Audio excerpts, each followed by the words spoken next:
Anis ka jaalladhe isii tana isiin na filannan anaa kana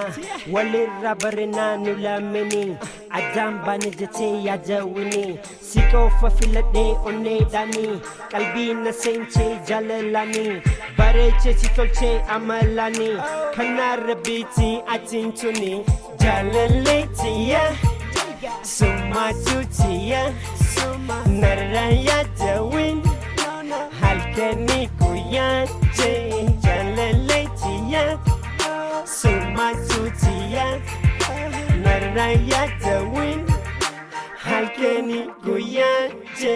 narra yaadawin rabbii jira meetoo furadhu oneenarra gabeessinaa qabii jaalalanii siyaasi jaallate farduganii naabdunaan nami si abdada bika atiin jirre si yaadada si yaadachuun nuti si dubbada jaalala kee hunda kamaa ibsa jaalaleetiya summaatuutiya narra yaadawin halkanii guyyaate jaalaleetiya summaatuutiya narra yaadawin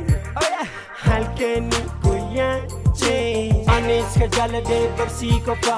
barsii yoon taane hundaa hafa nan jaalladhu jettee hin shakkini si malee waan fedhu hin raarini anis ka jaaladhe barsii qofa barsii yoon taane hundaa hafa nan jaalladhu jettee hin shakkini si malee waan fedhu hin raarini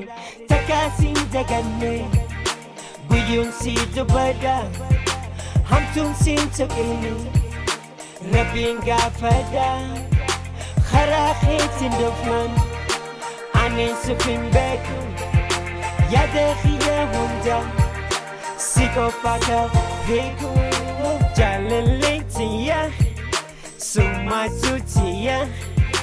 narra yaadawin halkanii guyyaate jaalaleetiya summaatuutiya narra yaadawin halkanii guyyaate sagoof jaalalaan wajjin turra enaaneetiyaan wajjin tola hangaan si harkee darraa bahu yaada kee deemaa anoo gayu hangaan si harkuufan jarjarus barbaada keetiif manaa bahus numaan hin gallee harka qullaa na wajjin jira rabbiin guddaa jaalaleetiya summaatuutiya narra yaadawin halkanii guyyaate jaalaleetiya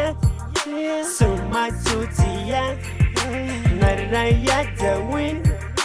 halkanii guyyaate narra yaadawin